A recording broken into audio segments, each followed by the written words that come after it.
synchronize ourselves here. This should be an Olympic event. Synchronized recording.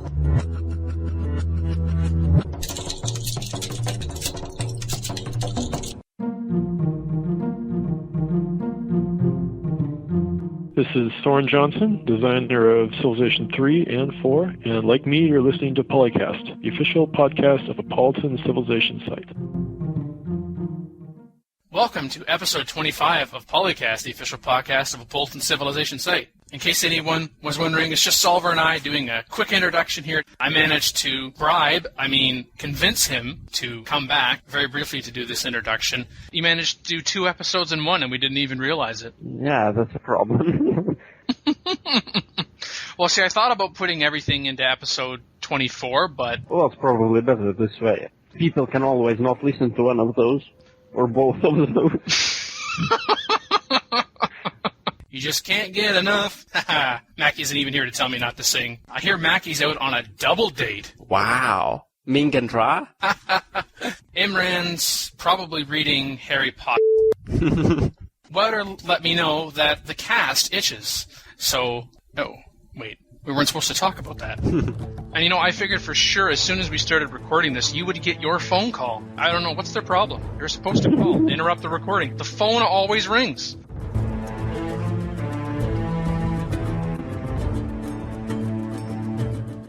This time you can hear about Soren Johnson's perspective on game design and things to avoid if you are a game designer. We also go into the PolyCast vault. Try not to get too scared. We go back to episode 9 from the Modcast, where we talk about our favorite Civilization game to date. From episode 23, also in the Modcast, we look at a list of what life would be like if it reflected Civilization 4. Also, we have part 3 of the interview with Greg Hildebrandt, who designed posters for Civ 4 Gold.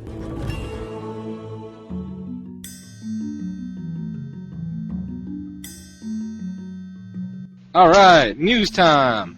Woohoo! Woo! What is that buzzing sound? That would be Ming's microphone. I haven't solved that problem yet. Ah. I thought maybe he was keeping the teleporter for Makaluha warmed up.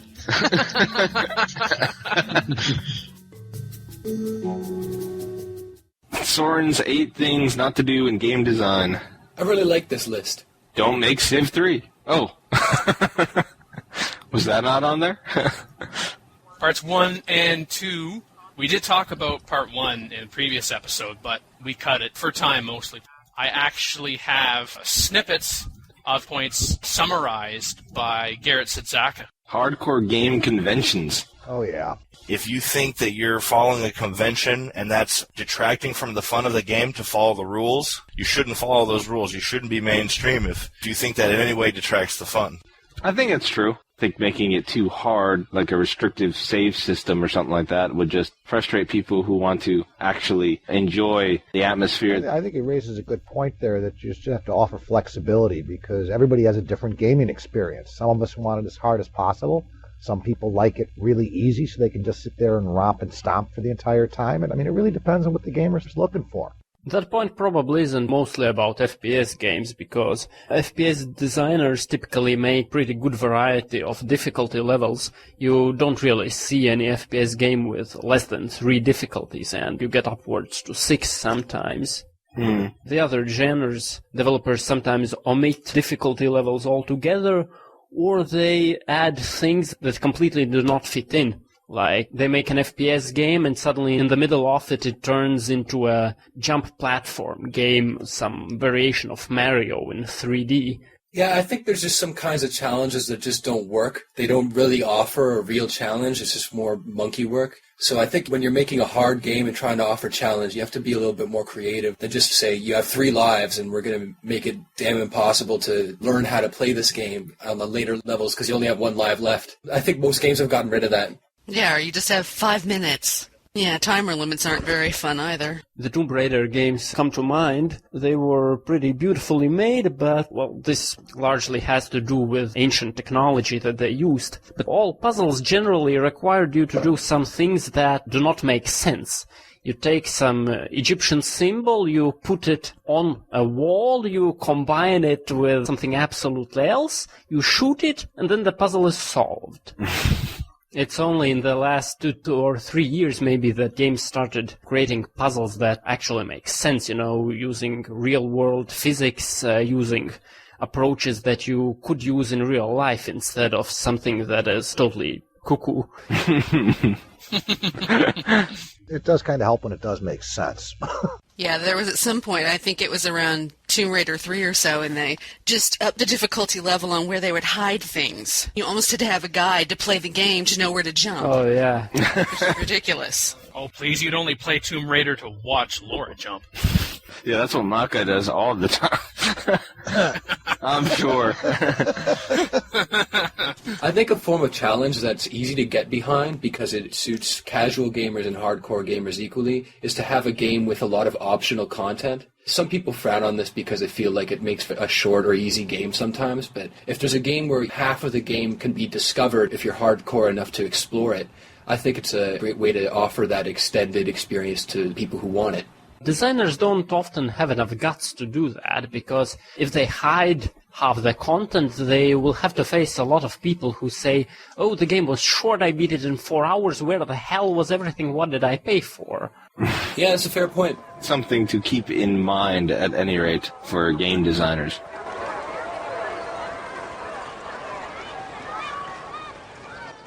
The repetitive interface tasks. He was mentioning an old role-playing game where you'd have to hit X on every single item to sell it, and it would take a half hour just to get rid of some junk.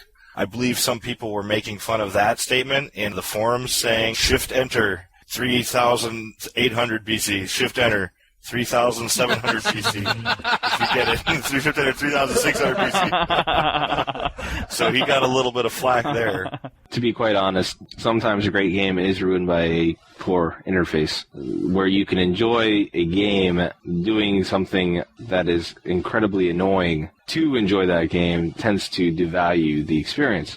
Yeah, there's not much to say about it. If a simple task that the player has to do lots of times requires more than 2 mouse clicks, then you have a problem. I'm going to go a step further. I actually feel pretty strongly about this as somebody who loves Civilization. I hate a lot of real-time strategy because I feel like the opening few moves of the game are just so repetitive, but so important. And getting that barracks built before anybody else is a matter of having your hotkeys timed just right, so that way everything works out beautifully. I don't think that's fun. I don't think that's particularly fair or interesting. I think a lot of RTS games would be better off if they just started you with a barracks or made this sort of twitch timing thing less important. Actually, many games do have that option, but for some reason players prefer not to use them. I guess RTS players are just the kind that actually enjoy the speed, they want the timing, they are very happy. Oh, I beat my record today, I got a barrack after 1 minute and 8 seconds, wonderful. Yeah, I don't know, that doesn't sound like a strategy game to me, that sounds like... It's not. No, not really. I've always had a problem with the name real-time strategy. Strategy is a long-term thing. Those games are real-time tactics. There are lots of tactics in there and very, very little strategy. And too much emphasis on timing and speed and not enough on smarts, I think. Yeah.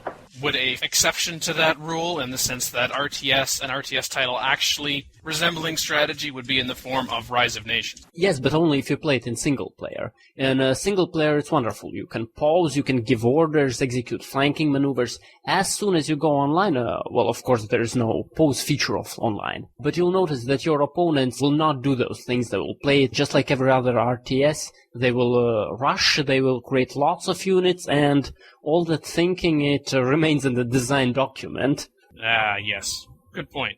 That's my pessimistic outlook, you could say.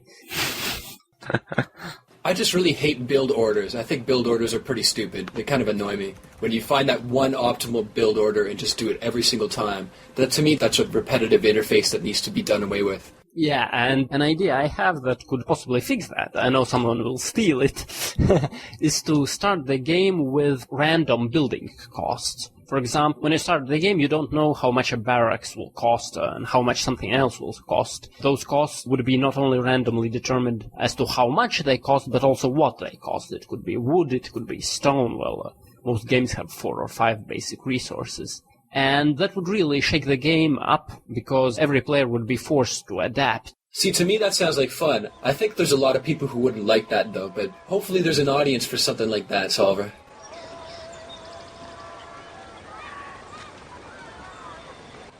Three is limited play variety. This is actually what me and DanT just talked about, probably the biggest fault of all RTS games, that even if they do offer the variety, players will narrow it down. Players tend to find some settings that create confrontation in the biggest amount, that do not require long games, that will take 40 minutes or an hour. So, and thus the play variety is really, really limited. There's nothing worse than spending a lot of money on a game and being done with it in a week. Yeah. Fortunately, that isn't a problem with Civ. You need to find ways to extend replayability. Multiplayer is a great way to do that because Real Opponent will offer you so many different experiences. Another way to offer variety is to offer customization. When people can customize it, you can extend the life of a game indefinitely. Mm-hmm. But other than that, it comes down to just good game design. Yeah. You got to have a game that offers some interesting decisions, so that way you can play through the game a couple times doing a couple different things. And as far as customization goes, Rise of Nations is definitely a good example.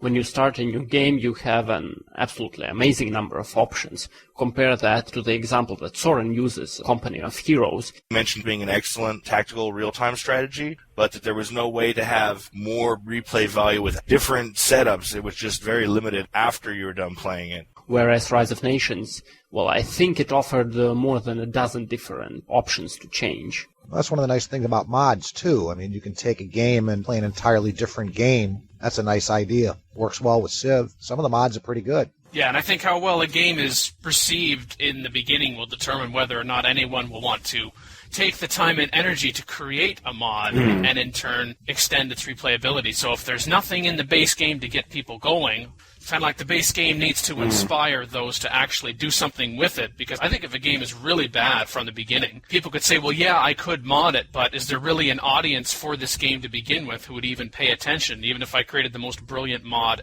ever, EVAR? Well, that's the thing. If you spend the time to create a mod, you want people to enjoy it. It's kind of worthless to create a mod for a game no one's going to play. Exactly. Yep. Soren talks about, I guess, the Age of Empires series a little bit as well. I mean, I didn't even know that you could have multiple players controlling the same single civilization. No. I guess having a game that allows all sorts of weird things that you can do and all sorts of options that you can check or uncheck definitely helps extend, say, a strategy game, well beyond its regular single-player mode, campaign, whatever, lifespan. To go even further than that, some games are just so deep that people can naturally create their own options. I think Civilization is obviously a great game. And people who got tired of beating it over and over, they invented stuff like the 3-City Challenge and Always War. Or how fast can I get to the stars? Civ 2 we played for years. Keep coming up with new ways to make it interesting. Fair enough. Since some of us didn't like Civ 3. Have to bide your time somehow.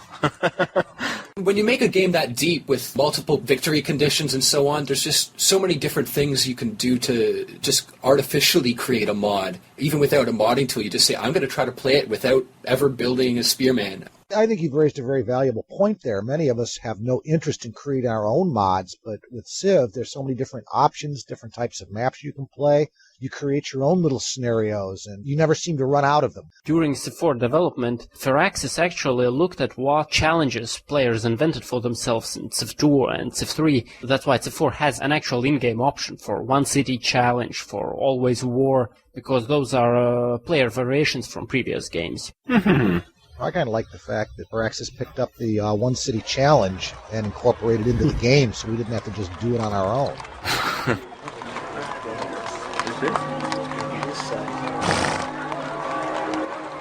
Too much stuff. He mentions that some games on the back of the cover of the game will say 18 weapons, 68 monsters, 29 levels, and that's what you're buying. But he thinks that's the bad idea.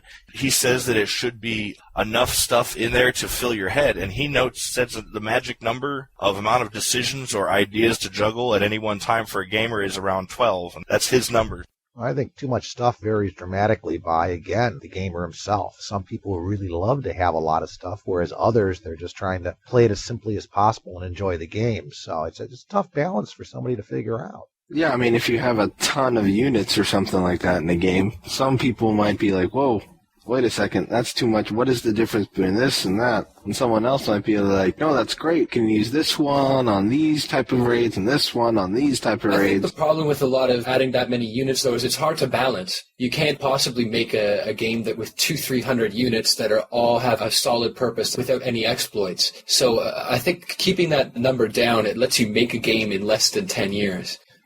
One of the other games in Civ that I've been playing recently is an open source effort for Transport Tycoon. Does anyone remember or play Transport Tycoon? It was released by Microprose in 1994. It's an economic simulation game where the goal is to essentially make as much money as possible and beat out your competitors, if you play with any competitors. Where you're building road vehicles, airplanes, ships, and trains, or any combination thereof. You max out at 200 trains, airplanes, ships, and road vehicles. So you could potentially have 800 vehicles. And depending upon the difficulty levels, you could have quite a micromanagement headache. By default, the units will break down on their age and or based on their reliability, and you have to manually replace each one of those vehicles. That sounds brutal. There is no automation. It depends on both who you are and how well it is implemented, because it is possible to implement 15 things poorly and 15 things well, or at least passable. Yeah, I think Soren was deliberately trying to start controversy with this list, which is good. I mean, nobody's really going to argue with, too little stuff. They're going to say, oh yeah, of course, you want to have a deep game. But saying too much stuff, there's a lot of people who don't believe that there's too much. I think a lot always sounds good on paper, but in execution, having that much can often lead to that micromanagement nightmare that you just talked about, or where you have that one killer unit that you didn't realize existed because you're trying to balance 200 different units, and now you end up with this one thing that totally ruins the game because it makes the game so easy. I mean, how many units in Civ have been nerfed after they figured out that they just didn't think that through clearly? Half the units in the game? Only. At Civ, a lot of people don't even think that there's a lot of units. I think there's something like 35 or 40 military units, which sounds like a lot to me, but to other people isn't very much. And there's already a lot of balance issues just right there. Imagine if they doubled that. Well, when you think about it, though, in Civ, even though they have a lot of military units, they're all the same type, and they just advance with age. You have a lot of different types of infantry units, a lot of different types of artillery. So in reality, while there may be a lot of units, you're never dealing with all 35 types at one time. That's also a good point. A lot of games with a lot of stuff, they can naturally organize it by time, by type, and it makes the game easier to learn. It also makes the game easier for the developer to balance, because they see that each unit has a role, and they want it to fit that role. So already ahead of time, they can figure out what target they're aiming for when they're designing the game. Yeah, and I much prefer the idea of 35 to 40 units with promotions, for example, as opposed to having 60 to 70 units, but no promotions. Yeah, that's a I great... think promotions was a nice feature. There's this problem of expansions. It's very tempting for developers to create an expansion which does not really change anything about the game, which just piles stuff on, and then you can sell it easily. You can say, we have this many more units, we have this many more maps. The result is average at best. Yeah, Beyond the Sword is a different experience, and I like it for what it is, but there's a part of me that feels like there's too many wonders right now. They've almost lost their meaningfulness. Yeah, it's very good that Beyond the Sword introduced new technologies. Mainly it's the aesthetics early technology, because otherwise you would have wonder for every technology in the early game, and that is simply not acceptable. Well, when you think about it, though, Beyond the Sword was meant for just that. It was meant as a builder's game. I mean, Warlord was out there for us hardcore, let's kill anything that moves people, and BTS really brings in the builder's experience. So while I feel there's too much to build in it, I'd prefer to be a warrior instead of a classic builder. But for the builders, a lot of good things are being said about it. They really like the option of being able to race to a lot of different wonders. So not my particular style, but a lot of people do like that. Yeah, but it's interesting. Warlords was an expansion for war people, but Warlords added 2 new units, but 3 new wonders, all the same, I think, right? Well, again, I think it's a matter of what they thought the release was supposed to do. Warlords really was meant for the hardcore wargamers and actually was a great version for the MP community. Whereas BTS, they just add so much to it, but it's really appropriate for the SP builder. Yeah, I think this too much stuff question comes down to taste. It comes down to personal style. Too much stuff is going to vary from game to game. It really depends on your audience, so you have to know that audience well. And a game like Civ that has like 1 or 2 million buyers, I think, you have to be aware that having too little stuff or too much stuff could really jeopardize that loyal audience. Well, that is one problem. When you have a popular game, you're really designing the game for the middle audience. And how many people really fill in that middle audience? How many people are on either end of the spectrum? The problem with audience is that there are many fringe groups. There are people who will always fight and never build. There are single-player, multiplayer people. The amount of groups is horrible, and you just can't please anyone, no matter what you do. Well, you definitely can't please everyone, that's for sure. Remember when the Holy Roman Empire was announced? A certain forum had, I think, about 20 threads at one time. Why the Holy Roman Empire? They're not at Civ. Well, there are some other topics that tend to repeat themselves every 2 weeks. So you have lots of those unhappy people, too. You just had to bring up the Holy Roman Empire. Yeah. Of course he did. The Holy Roman Empire is a perfect example of how more is not always a good thing. Unless you run Civ websites, in which case there's plenty of discussion on it. With Civ 4, as we were getting on in other episodes, for people who think that there is too much stuff, right in the game setup, there's the options, for example, no vassal states from Warlords. I don't want that. No random events that Beyond the Sword introduce. I don't want that. So there is some measure so that you can get people on both extremes happy as well as targeting towards the middle crowd. Yeah. That's a good point. And for the really hardcore people who are going to listen to a PolyCast and so on and so forth, you have customization. You have people who can make really killer mods that double the amount of content. And, that might not appeal to the mainstream or the quote-unquote middle gamer, but for people like us, we're into it. And that's the thing. A good game will be able to play to every end of the spectrum. Civ does a good job of that, and so do some of the other games. At least we're not being forced to play the one way they want us to play. That's what I hate when I buy a game.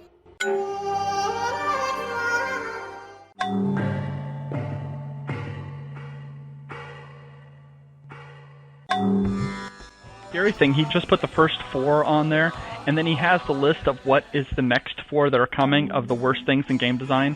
And one of the 4 categories that's coming up is modders. Like, oh no.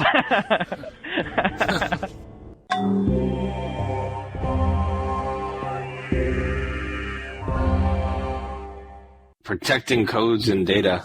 I think in some ways Soren is very right that if you release a lot of that code and data and all that sort of thing, you get a lot of fun and different types of mods that really can keep a life of a game going for a long time. By having all of this stuff, he points out with Beyond the Sword, you have Fall from Heaven, you have Rise and Fall of Civilization, World War II Road to War, and different mods that really take advantage of the innards that have been released and that really can keep people coming back for more over and over. It's just really overrated to think that if you build a fortress around your code that you're actually benefiting yourself. A lot of great games came from customization. One of my favorite games of all time was Counter-Strike, which is 100% built by modders. Well, see, I just don't see any upside to hiding the code. That's why it's kind of an interesting point. It's like there's really no benefit. If you're just so paranoid you don't want to get it out, you're taking away the ability for anybody to take it to the next step. And that's kind of silly, actually. What Firaxis did with Civ 4, it's a very important thing for the whole industry.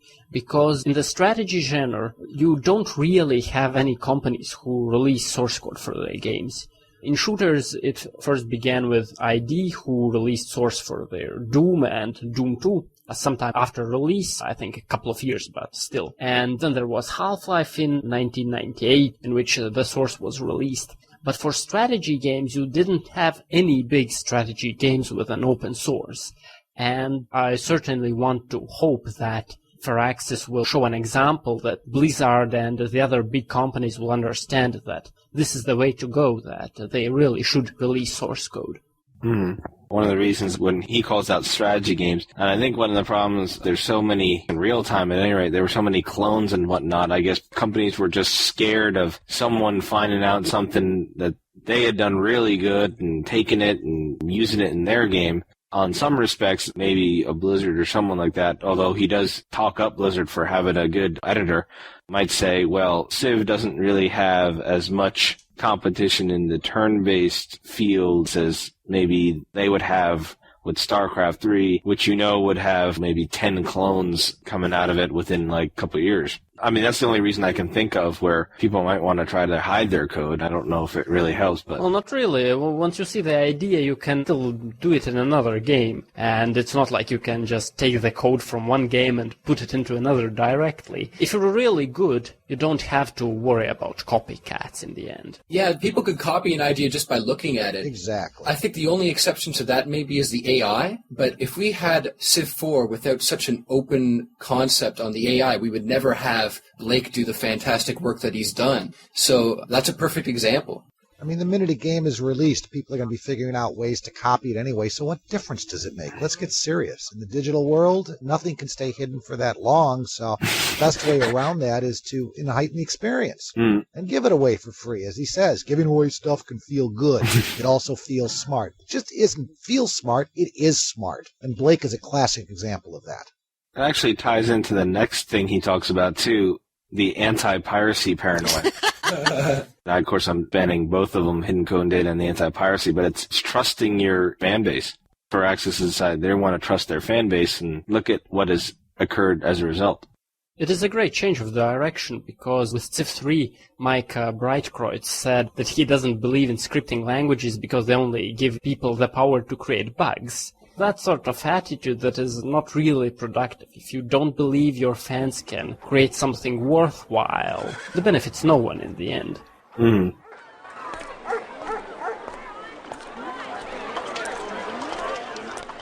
Number 6? Yeah, anti-piracy paranoia. Yay, Stardock. Yay. Boo, slightly irrational. Yeah, I think this kind of goes back to what we were just talking about being a little bit less protective. We all agree that piracy can be a problem, and we're not saying that people should give away these games for free. But how far are you willing to go to stomp out piracy? Are you willing to go so far that you make the game unplayable for the people who actually do pay for it? It's just not worth it sometimes. Yeah, there's that problem right now with the PC version of BioShock because it has Securom on there, and people are having problems when sometimes it doesn't uninstall properly and you use up one of your 2 available install slots, and then what happens if the other one borks up?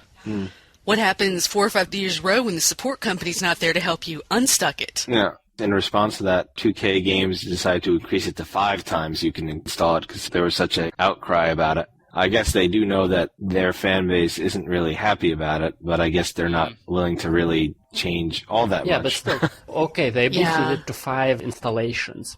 But what's the point? If you know anything about computer science, you will realize that any protection can be cracked given a sufficient amount of time. In fact, I believe that BioShock also has cracked. Then, in the end, pirates, they receive a better product. Pirates don't have to worry about keeping their disk in the drive. They don't have to worry about limited activations or installations or what have you. So, if you really go too much with those strong anti-piracy measures, you are just encouraging people to try pirated versions. Well, in the old joke in marketing, the number 1 rule they teach us is don't piss off your customers. Yeah, that's common sense. It's that simple, and again, I think to the point that was just made, most of the anti-piracy stuff isn't going to stop anybody in the long run. And all they're doing is pissing off the people who are actually paying for the game. Yeah, exactly. Not a smart idea.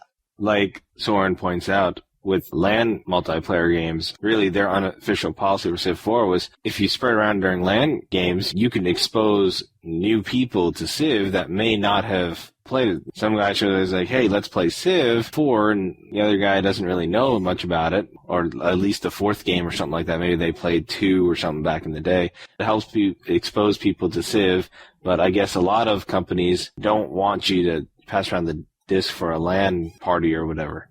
It tends to lessen the enjoyment, and, of course, the person might end up playing the game less anyway because they can't do things like that. My place is a classic example. I've got 6 computers set up for BTS. The disc gets passed around, and I'll bet you I've sold probably 15 copies to other people who have tried it, played it, and said, hey, this is great. I want to be able to play with you guys from my own home. Yeah, that's a good point. So in a way, I'm one of their best salespeople. If they made me pay for that disc every time, you think I'd have 6 machines set up in my basement for it? Well, something a little bit more controversial than that. I actually think that pirates are pretty influential people when it comes to the internet and so on. And sometimes it's actually really good to have a couple people playing your game who maybe didn't pay for it, but they set the taste, they set the opinion for so many people. You might actually benefit more in the long run. Well, when you always see the threads, because we have it, of course, on our site, basically a policy that we don't support piracy at all, so we kill all links. But whenever the discussion is there, the average gamer, the person that everybody's trying to really get, they say, hey, I don't mind if I sample the game, and if I like it, I'm going to go out and buy it. And that's usually the case in most cases, because the demos suck. So if people find pirated copies of the game, they try it. If they like it, they'll go out and pay for it, because basically we're honest people mostly. At least with console games, you can rent them and try it before you buy it and not waste $40 on something that you're going to finish in 3 days. That's a good point. Speaking of consoles, I'm a big fan of console games. I grew up on Nintendo, and part of what their strategy was to stick with cartridges because they would be harder to copy. And it turned out to be a death knell for them. PlayStation really did well off of CDs, and I would say that piracy was a part of that. It kind of partially helped them sell more systems and sell more games. DanT, I'm afraid I'm going to have to drop you from the call now because you said you like consoles. That's a shame. I'm not ashamed of my love of consoles. I like consoles too. We all grew up on consoles. Come on. DanQ, I like consoles too. I don't. My first game of Civ was on a console, Nintendo. Shame on you. Yes. That made me go out and buy a computer so I could play the real game. Hey, you're talking to the guy who runs the Civ Rev part of the site poorly. Oh, someone posted in the Civ Rev forum yesterday. Crap. Woo! I might have something to do. Did? Woot, woot. Was it you? No, it was a guy named Cookie Monster. Was it spam? The big thread on the Civ Rev forums is Snoopy saying, why can't we get Civ Rev on the PC? Thank God you can't. And I guess most of us are saying, why do you want, the half game on your PC? Maybe because he thinks there's too much stuff on it.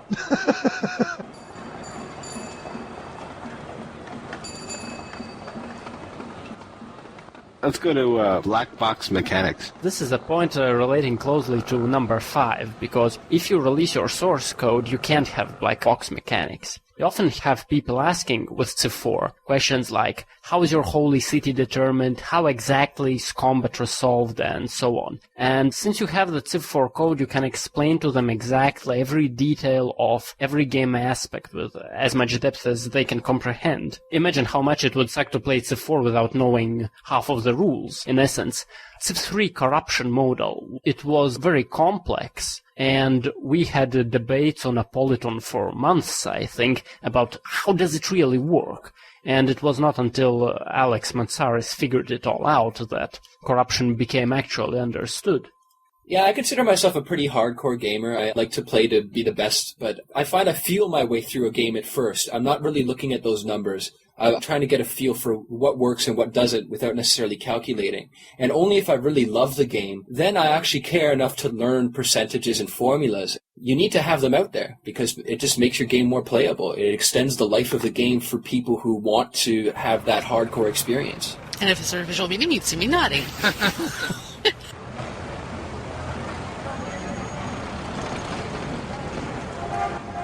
Number 8, he says this is the most controversial point, and I completely disagree with him on it. It is a controversial point. I think that's good, though. I think it's good to arouse discussion with these things. It would be easy to say, have a good story. It's much more controversial to say maybe there's such a thing as too much story, or a story that's in the wrong places, even if it's good. Well, I know what he's talking about, but he also says he doesn't like basically stories in his game at all. And I don't know, I think that's kind of silly. Games like, say, StarCraft or Blizzard's games have really had an in-depth story, and I think that's really helped them, especially getting players engaged in the game, in all the story. I played World of Warcraft for a little bit, and all of the story that arises from the 3 Warcraft games that's inside of the game world and all this lore back there, a lot of players are very into it and very interested in it, and I think it keeps them coming back for more. Yes, Blizzard has the reputation for doing extremely well-done games, but I think also the story tends to perhaps hide flaws or something like that, and I buy a lot of games for the story. I thought that Smack was one of the greatest Civ games because of that story behind it. I think that's because the story added to the game. The story was a part of the game, and it wasn't just something to keep you moving along. It was integral to how you played the game, how you felt about the game. It really got you involved in the game. There's a classic example of how to do it right. Mm-hmm. Yeah, I think if Soren's saying that, story shouldn't be done, I hope he's not saying that, because that's just not right. But I think story should be something that you experience as opposed to something that you watch. Like, a good cutscene is good, but having too much of that to the point where you're not even playing the game anymore, you might as well be just watching a long movie with a couple clicks in between. Mm-hmm. When you can actually have somebody playing through the game, playing through the story. One thing that I really liked about StarCraft was actually on the map, you had these little characters talking sometimes between these extended moments of action. It draws you in a way that cutscene doesn't. Yeah, like when it comes to cutscenes, at the peril of once again mentioning the dark master of all game publishers, Electronic Arts. You mentioned Alpha Centauri already, which of course we know they publish and own the rights to, and that's a whole nother topic. But they also publish the Need for Speed series. They started introducing stories with Need for Speed Most Wanted and then Need for Speed Carbon, and it was interesting, but what was annoying was the cheesy dialogue and the cutscenes that you couldn't click through, which made me just want to go back to the sandbox mode. Mm-hmm. Which was enjoyable, and I will admit that the stories actually got me to purchase and actually start playing these later titles, but the same stories... They were done so bad. Well, the story was good. It was just the really poor execution in some cases with the cutscenes that were appropriately placed, but it's like I got the point in the first 10 or 15 seconds. Why are they still talking a minute later? I really don't care. Mm-hmm. Whereas a game that I think does cutscenes quite well, and I can only speak to one specific title because it's the one that's on PC, Halo Combat Evolved. And that has a story in there, and those were really well done in my opinion. Mm-hmm. So in other words, do it right or don't do it. Pretty much. Yes. Yeah, I mean, I think that's what we take from it, but I think Soren went a little bit farther if you look at what he wrote. Yes. He's like, I don't like story in games. He just doesn't like stories in games. It's that simple. Yeah, he doesn't like stories in games. It depends. I mean, look at what Half-Life did for the first-person shooter genre. Just by adding an interesting and amazing story on top of a great gameplay experience. On the flip side, though, I used to be a big fan of the Final Fantasy series, but I found that the game started to become more and more like an interactive movie, and it just lost its appeal for me. I speak personally. I know there's a lot of people who still love the Final Fantasy series, but I think that's an example of going too far. Well, I agree with you. I also agree with that one. The earlier ones were great. The later ones, it was just like, oh joy, what do I have to do next? What big boss thing do you want me to fight before the next cutscene? Exactly. Yeah, so I think we all kind of have somewhat of an agreement, but a little less forceful than Soren. Yeah. Yes. Just a little. We like story. Yeah, I think there's a middle ground between what Soren's saying and what some of these other games are doing. Yeah. Hopefully you don't have to kill all story. Yeah, do it right or, don't necessarily try. No. Do it right or just don't do it, please. There are some games, actually, that decided to do away with the story entirely, like going back to an FPS, I guess, what was it? It's called Serious Sam. It was just a shooter. It was like, we don't have a story. You just shoot stuff. And it was insanely popular and did it well. So when you realize that you don't really have a good story or you won't be doing a good story, it might help just to focus on gameplay. So some of my favorite games from back in the day when I was a kid, they didn't have much of a good story at all. And in fact, like a lot of these like elaborate cutscenes could be really just replaced with a deep voice saying, "The world sucks. Blow stuff up." That's usually the story for a lot of these games. And I'm guessing that Soren is not a role-playing game player. Definitely not. Oh, no. Obviously not.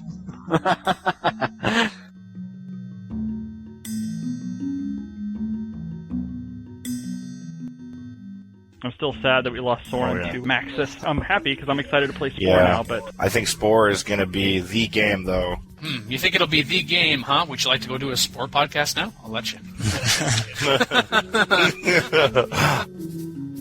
I think it's somehow appropriate to end this Soren discussion by addressing a question that one Jose Octavio Dittman asked Soren, which is Spore a sequel of the early 90s game Sim Earth? Don't even joke about that. That's not fun. Got news? Send a private message to DanQ, Locutus, Snoopy369, Alexander I, or Luminatus via Bolden's forums.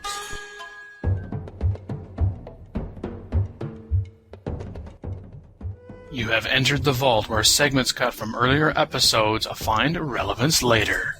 From Episode 9's Modcast with DanQ, Makaluha, Imran, and Blake Walsh, recorded on February 17th, 2007.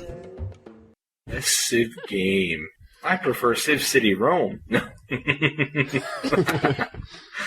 Oh. Civ 4 is really cleaning up there, though. 68.5%, with Alpha Centauri in second at 19.10% in the poll. And of course, since it's listed in the Civ 4 General Forum, this might be a little unfair. Bias. But I still think Civ 4 would win by a good margin. I mean, I really loved Alpha Centauri and all of the story elements and the alien worlds and, all of the different personalities and everything. But Civ 4 just is generally a better game in terms of all the gameplay additions. My best wish would be, if possible, of course it probably isn't, to have Alpha Centauri 2 taking a lot of the advances in gameplay from Civ 4 and putting, the story, the alien world, the different factions-based ideology and things like that together. And there are a few things that I still like about Alpha Centauri better, such as the way they do their UN, Galactic Council, or whatever the hell it was called. Planetary Council, compared to the UN as it exists in Civ at this moment, and all of the story aspects. Yeah, I too really enjoyed the story elements in Alpha Centauri, and I'd like to see that come back in some fashion. As you said, perhaps in an Alpha Centauri 2. Hey, you have to talk to EA about that. Stupid EA. Yes, evil EA. And here's my problem. 2 people voted for Civ 3. Civ 3? Can we find out? Are you serious? Lord, mock them. Well, easy now, Imran. Their machine might not be able to handle Civ that could 4. Be true. That's because they can't play it. It's still delusional. Yeah, Civ 2 is still better than Civ 3. Yeah. And Call to Power 2 is equal to Civ 3. 2 people voted for Call to Power 2, and 1 voted for Call to Power 1. Who are these crazy people? Wouter could be one. I was going to say. Nuts. But yeah, I would agree Civ 4 as well. I think we need to emphasize not just the incorporation of religion in the base game, but now we can talk about the addition of vassal states brought by the Warlords expansion. Come on, that's just excellent. Excellent. It's not like they're completely useless or something. We often see it debated whether Civ 4 sacrificed too much in terms of the ease of modding with how much you can mod. It's like, well, yes, you can mod a lot of stuff, but it's not terribly easy, at least as compared to earlier Civ games. And I think there is that imbalance, but surely that was a wise move on Firaxis' part, because I think it's easier to build systems and mechanisms around known resources. You can actually go into the game, you can actually get easy access to the stuff, than trying to have to find or even substitute instead to try to work around the fact that you can't get access. Now, of course, I say that because I'm not the ones that have to try to make it easier to mod, but that's okay. I'm the ideas man, and everybody knows that. Uh-oh, if you're the ideas man. That explains We're in something. trouble. Crap, I thought I was the ideas man.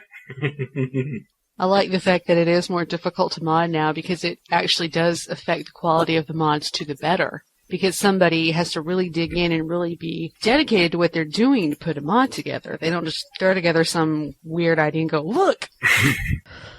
Because I've been places and I've seen a few things and I go, and you did this, why? But back to the original topic, I and Blake have the same problem. Don't make us choose. Yes. Don't make you choose, so they're all winners, is what you're saying. They're all winners in my book. Civ 4 and Alpha Centauri. Everyone's up winners. Yes. Though, Civ 4 did make Yin eat a box, so it might get the slight edge on that. Although I'll bet one of the people who voted for Alpha Centauri was Andrew R. Galloway, because he does say, quote, it is easier to rationalize killing anonymous life forms at Alpha Centauri than it is killing Zulus in Civilization 3. No, you just think of the Zulus as inferior people. Oh, did I reveal too much? Or you're me and the Zulus rolled over you with tanks in your first game of Civ ever, and you just held this grudge all this time. Bastards.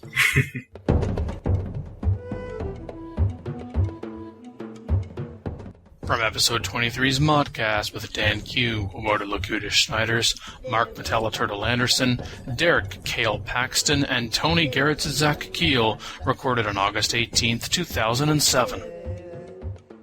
Things you have learned from Civ thread. What I did is I went through the thread and I found top 10 things you have learned from Civ. Nice. I remember the last time you did a list when I was on the show, Dan. That was horrible. Lucky you! You get the follow-up now. What we're getting at here, Defiant47 says that things in Civ that are the way just because they are or to balance gameplay, but are funny when transported into real life. From Snipafest, bears, lions, pumas, and wolves were all united in an alliance against early man. Number 9, from Anorax, from space, France is blue in color. I think that one's true. He also gets the number 8 spot. In the history of the world, there have only been 7 good movies. I think we can all think of those. Metallica Guy 10. Units are larger than everything in the game, including the city that has built them and forests. That's true. New York was founded centuries before York was. From Florian.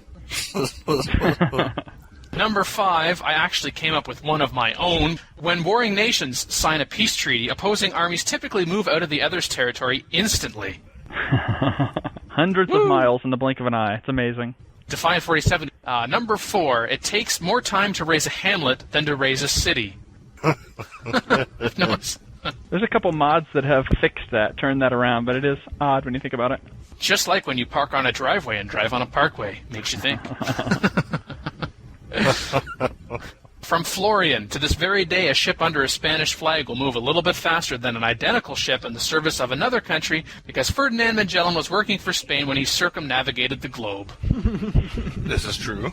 Defiant47 at number 2, it is possible to be able to use your money to upgrade a war elephant into a gunship, but to be unable to use your money to create a gunship directly.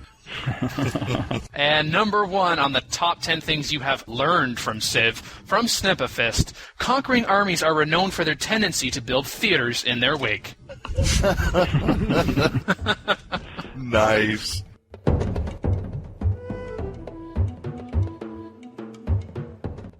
MP is much more fun because you're playing against somebody with a brain.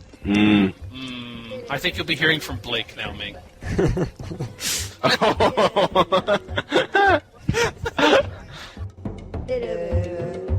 Wow. It's true. Yeah, we got mail. And it wasn't spam. That was the other surprise. Call in today. In North America, the number is 301-637-659, 301-637-POLY. And for Europe, 44-020-7871-7659, 44-020-7871, Poly. Or you can Skype us at the PolyCast. Seriously, where is the hate mail address? The only thing worse than being talked about is not being talked about. For more information on the show, log on to the official PolyCast website at polycast.appleton.net.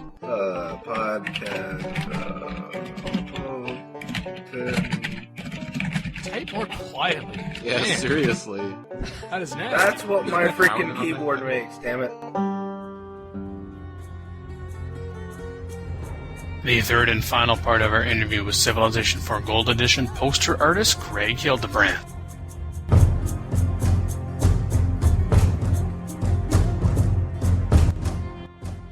Time and space are modes by which we think, not conditions in which we live. Albert Einstein. Well said. Well quoted. I'm always quoting. I say my studio's lined with quotes, which I put up. I read something, I throw it up on the wall. The man who has no imagination has no wings. Muhammad Ali. I stick them up on my walls. I use them. I'll walk in the morning, I'll read something, and it's just kind of like, there, I'll live in this space here for the day. So there's no such thing. Time and space. Well, exactly, because not every 12-year-old boy or girl is going to be interested in the same thing, so how do you possibly measure that? Have no concept. They don't know what they're talking. They mean be like me. See, imagination is always the essence of it for me, and that was something that was drummed into my head by my mother. Use your imagination. From the year one, that's what it's all about. You go inside, you come outside, you go inside. It's a great life. Mm-hmm. Now, being a gamer, what's this outside you speak of? I'm not...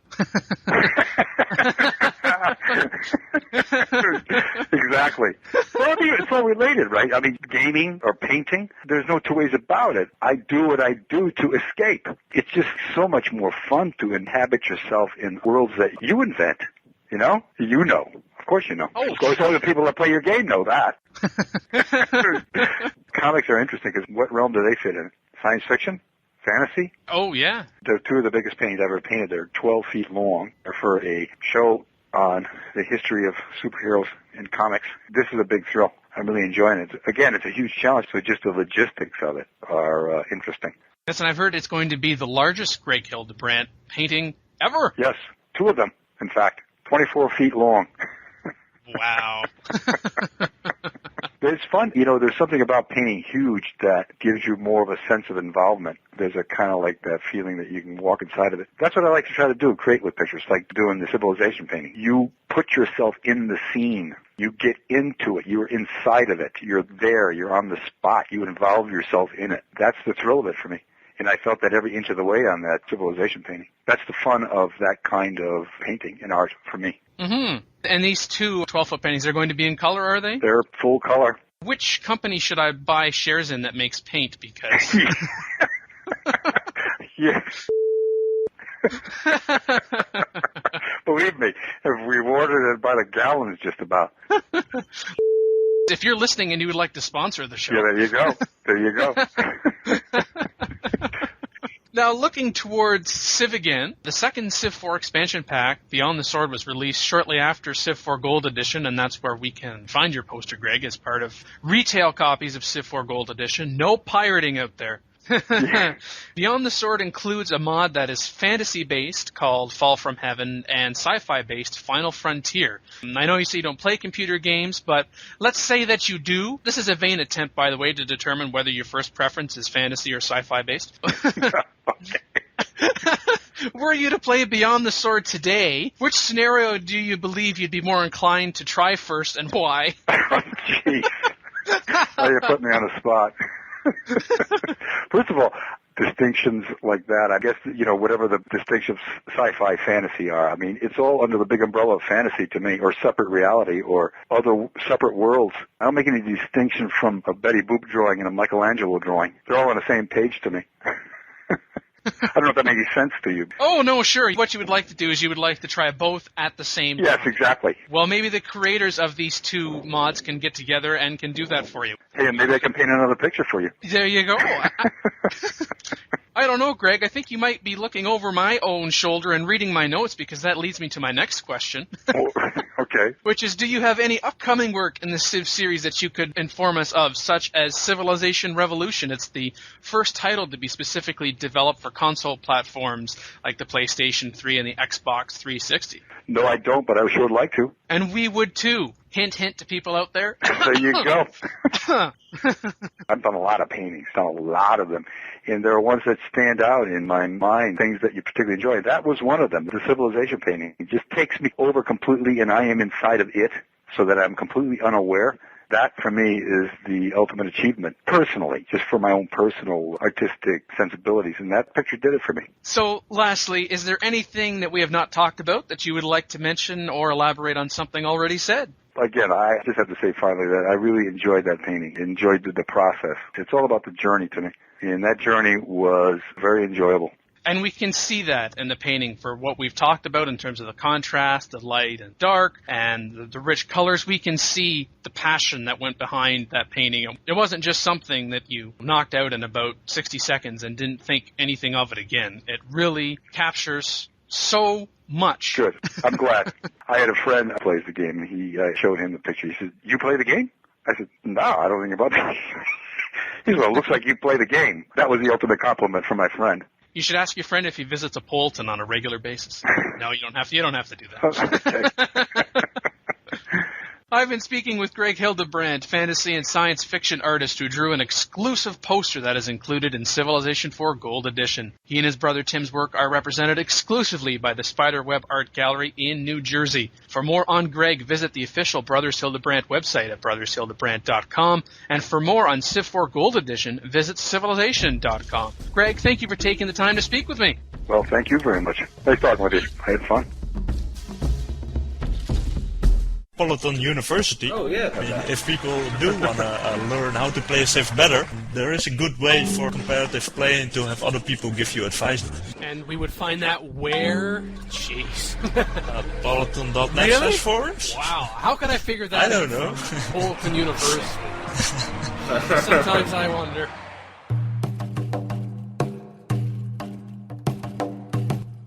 Derek Cale Paxton lead on the Civilization 4 mod series Fall from Heaven on Modders. John Kangham was the creator of Might and Magic. And when he first started making it, which I consider the golden age of gaming, he made all of the art, he made all of the music, he did the programming, he did the game design. He would burn the disc and mail it to you if you ordered the early versions of Might and Magic. I mean, he was involved in every step of the process. And I think that's really amazing that somebody gets to do that. And it's not something that anybody can do anymore. The game development companies are licensing graphics engines, they're getting composers involved to write the music, and we come away with very professional looking products, but we've lost the fact that one person can just decide from end to end what his game looks like. And I think the only people that can do that nowadays are modders, who can take the game engines already there for them and the music and all those working components already there, and then they can do anything they want with them without any kind of requirement.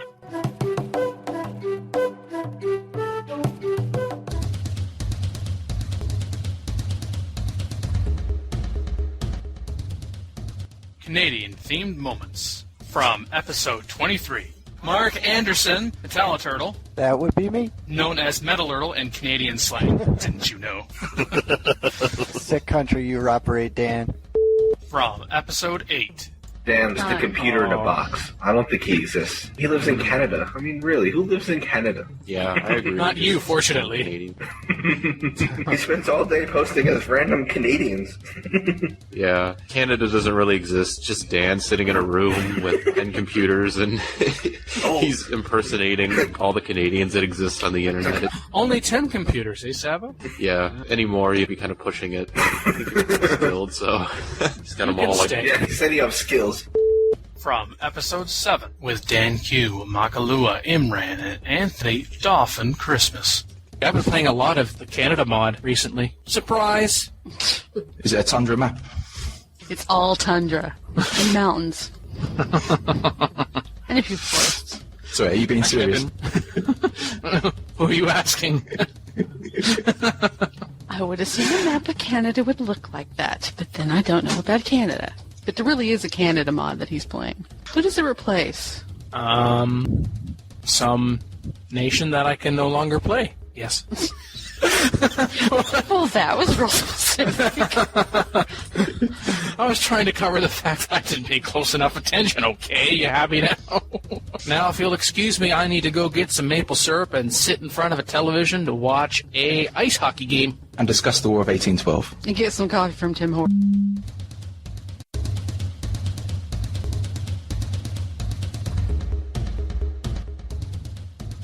From episode 8.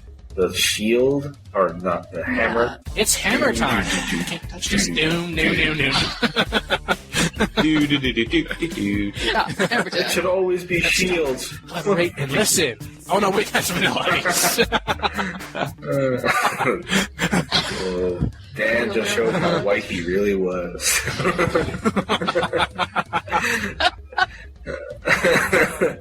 Dan's not white, he's black Canadian. Okay. Whatever that means. It just made Dan uncomfortable. He's down with the brown. Oh. Well, yeah, actually, UPS is pretty good. UPS, if you would like to sponsor the show. Please.